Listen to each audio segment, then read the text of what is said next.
Hi guys, எல்லோரும் எப்படி இருக்கீங்கன்னா ரொம்பவே நல்லா இருக்கேன். நான் தான் உங்கள் மாட்டுக்காரன் பொண்டாட்டி. வெலை மீன் தாங்க வாங்கியிருந்தேன். எப்பயுமே 100 ரூபாய்க்கு 3 மீன் தான் தருவான். இன்றைக்கி 6 மீன் கொடுத்துருந்தான். சரி, நம்ம ரெசிபிக்கு போயிடலாங்க.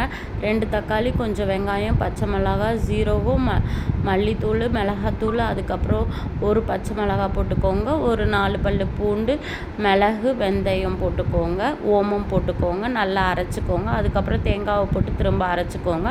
புளி ஆல்ரெடி ஊற வச்சுருப்போம்ல, அதையும் எடுத்து வச்சுக்கோங்க. அப்புறம் தாளிச்சிட்டு அந்த அரைச்சி வச்சதை சேர்த்துக்கோங்க. அதில் தேவையான அளவு உப்பு, அது பச்சை வடை போன உடனே புளி தண்ணி ஊற்றி கரைச்சி ஊற்றிக்கோங்க.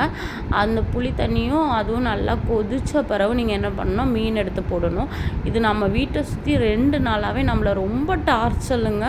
இந்த குரங்கு விடவே இல்லை, ஒரு கதவை கூட என்ன திறக்க விடலை. அவ்வளோ டென்ஷன் பண்ணிடுச்சு. வெளியே போகலான்னு கிளம்புனா போவே விடலை. வெளியே போனாலே புறாண்டிட்டு வந்துச்சு என்னைய. ரொம்ப டார்ச்சல் பண்ணிடுச்சு. சரி, இன்றைக்கி வெள்ளை மீன் கூட பார்த்திங்கன்னா ரேஷன் அரிசி சாப்பாடு வச்சுருந்தாங்க, சூப்பராக இருந்தது. அதுக்கப்புறம் அது கூட கொஞ்சம் பொரியலும் வச்சுருந்தாங்க. அது வந்து கேரட்டு, பீன்ஸு, கோவக்காய் போட்டு ஒரு முருங்கைக்காய் அரைஞ்சி போட்டுட்டாங்க.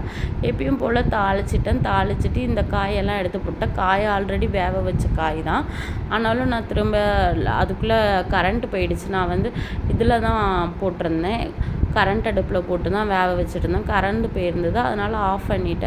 சரின்னு நம்ம தாளித்து அதில் வேக விட்டுறலாம் அப்படின்னு சொல்லி ஆஃப் பண்ணிவிட்டு இதில் பண்ண ஆரம்பிச்சிட்டேன் கேஸ் அடுப்பில். அதுக்கப்புறம் தாளிச்சிட்டு காயெல்லாம் போட்டு கொஞ்சம் தண்ணி ஊற்றி விட்டுட்டேன். நல்லா வெந்துருச்சு. வெந்த உடனே நம்ம வந்து ஒரு சின்ன மசாலாங்க, அது என்ன, தேங்காய், ஜீரகமும் ஒரு 2 பச்சை மிளகாவும் போட்டு நல்லா அரைச்சிட்டேன். இது நல்லா கொதித்த உடனே அதுங்களை போட்டு மிக்ஸ் பண்ணிட்டேன். மிக்ஸ் பண்ணதுக்கப்புறம் திரும்ப கொஞ்சம் நேரம் மூடி வச்சுட்டா அந்த தண்ணியெல்லாம் நல்லா வற்றிடும். அதுக்கப்புறம் சாப்பாடு கூட வச்சு சாப்பிட்லாம். நிறைய காய் எடுத்துக்கோங்க, வெயில் நேரத்துக்கு ரொம்பவே நல்லது. அதனால் மறக்காமல் நல்லா காயெல்லாம் சாப்பிடுங்க. தண்ணி காயெல்லாம் நிறையாவே வாங்கி சாப்பிடுங்க, ரொம்ப ஹெல்த்துக்கு நல்லாயிருக்கும். ஓகேங்களா? இந்த குரங்கு என்னை இன்றைக்கி ரொம்ப டார்ச்சர் பண்ணிடுச்சு. நான் குடித்த தண்ணியெல்லாம் எனக்கு வத்தியே போயிடுச்சு. ஓகே ஃப்ரெண்ட்ஸ், இந்த மாதிரியான வீடியோக்கள் தொடர்ந்து பார்க்கணுன்னா சப்ஸ்கிரைப் பண்ணிக்கோங்க. பாய்.